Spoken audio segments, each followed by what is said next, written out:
Hey, what's going on today, guys? Today I'm going to be unboxing the new ASUS RTX 2070. It's a Strix edition, so that means it is a highest end model for this particular chip of the ASUS brand. Furthermore, it's also the OC edition, which means that they did for this when they released this from the factory, they did choose the highest grade chip out of all the ones available. It's roughly the equivalent to based on what I'm seeing here on user benchmark, the 1080 from last generation.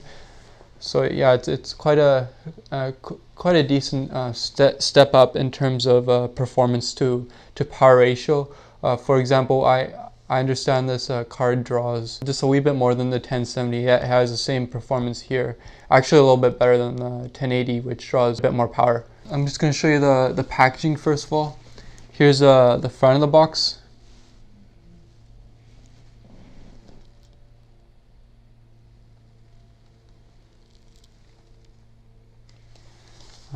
Here's the top.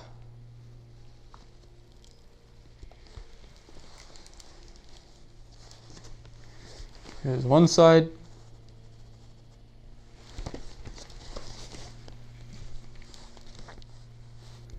Here's the other side.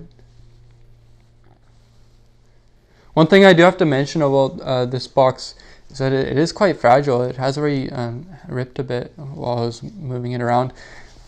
So, but here's the bottom.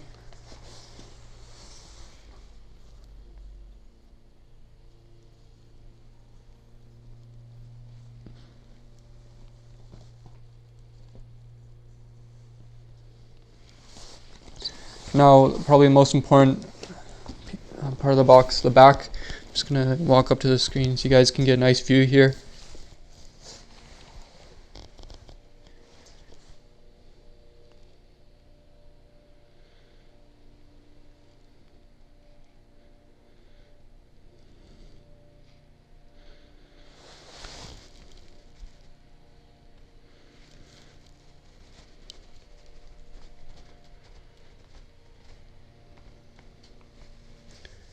So again, it has probably the best heatsink technology available on the market. Based off of like the previous Strix cards I've had, they have been by far the most silent air-cooled cards I've ever had. Well, that's interesting. You can switch between quiet performance and BIOS profiles without software. There's actually a switch where you can control it. I didn't know that.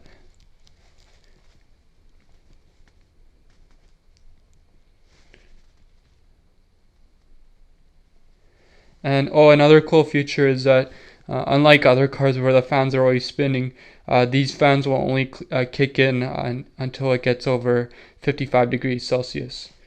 So that's nice. For example, if your computer is in idle, the card will be cooled passively, which is what I think it should be doing.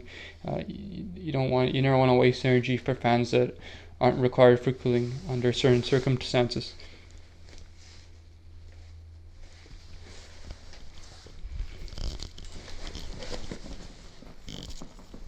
So yeah, that's that. Just gonna open it up now.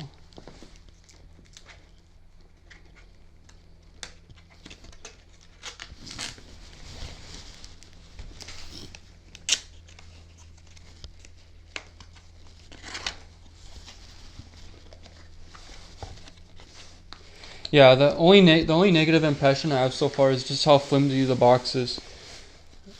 But then again, I mean, the only thing that really matters is the card inside. So here's the interior box. It's a bit more sturdy than the one that was over top of it.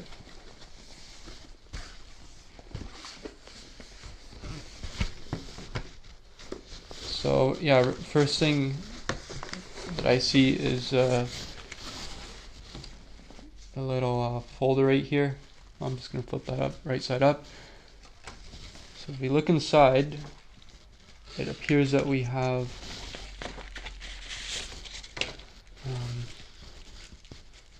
a software CD. Although, like I said in previous videos, I don't think these CDs are quite a waste because everyone has their internet now for downloading the drivers. Yeah, I'll give a little briefing of the instruction manual. Pretty straightforward. Just shows you how to install the card, the power, etc. Comes in a variety of languages.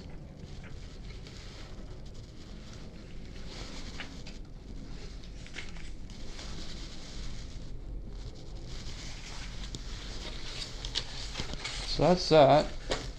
Just gonna put this back into the folder here.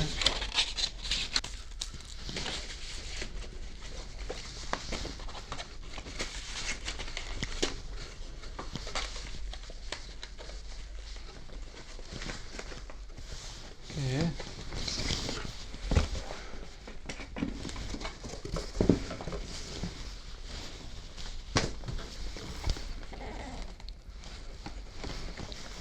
So the card's in the static packaging right there.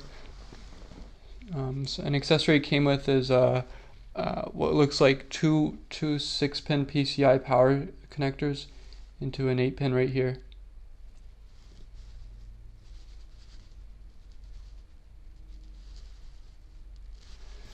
And in here it looks like some sort of strap. Not sure what that's used for.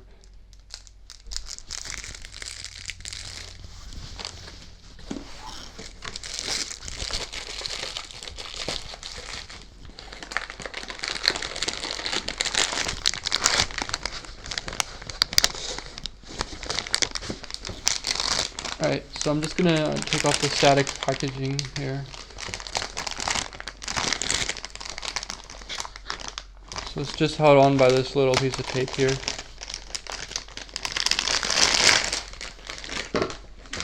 So just to confirm, there's nothing else in the box. I checked underneath the foam and there's nothing. So I'll put that on the ground now. So the card is quite interesting. It is relatively thicker than most other 2070s. I believe this is 2.5 slots in thickness.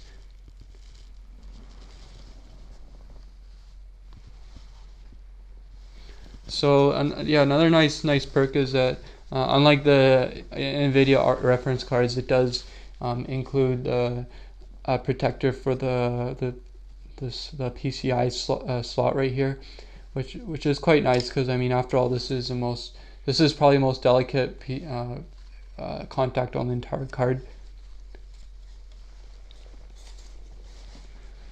So for connectors, it uses, I'm just going to take a look.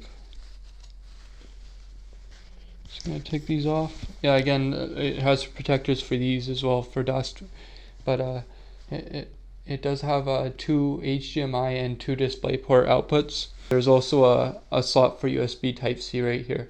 So this card does indeed have a total of 5 outputs, which is quite a lot. Yeah, so 3 fans. I have high expectations for this card in running, just because in the past the Strix editions were the most, like I said, the most quiet air-cooled cards I've ever had. It's nothing different than the previous generations. Just three fans.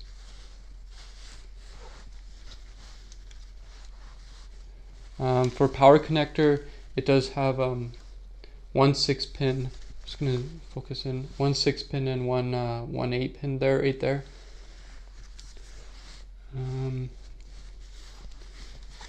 Oh, here's another interesting thing.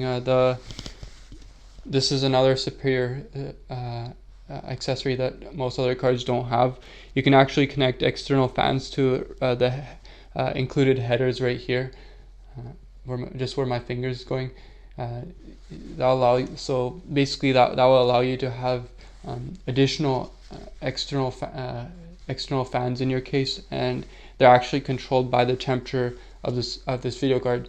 Really, that makes a lot of sense, because when you have airflow in your case, probably the most important thing to have the have airflow controlled is by the thing that's producing all the heat, which is of course the video card in this case.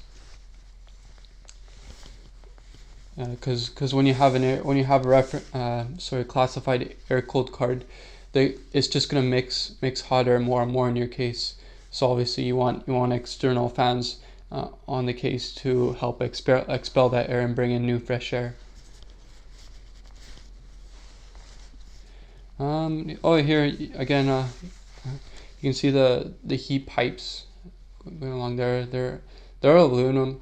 They're out of aluminum material, I believe, which for some reason does a surprisingly good job at displaying the heat from the chipset. Another thing I like about the card is that it does have a black backplate. That just shows. I feel backplates are a good representation of the build quality. Oh, interesting. Another cool perk that wasn't on the previous cards is there's a switch right here for controlling whether to turn the LEDs on and off. That's really nice, because previously you would have to control the LEDs with some software, or sometimes with the lower end cards you wouldn't even be able to control the LEDs. Furthermore, in addition to the LED switch, there's also control on whether you want to have it in BIOS mode or performance mode.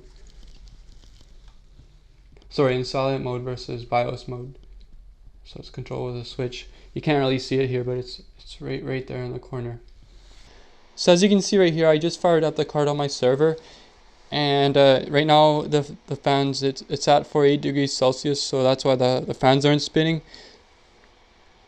And versus this card right here, the fans just always spin, so that's a good feature that you can tell right off the bat of this card. And so you're like I was showing before about the switch that controls LED. If I click it right here, you can see the LEDs automatically switch on, and when I click it again, it switches off. So it's, I really like that feature, like I said.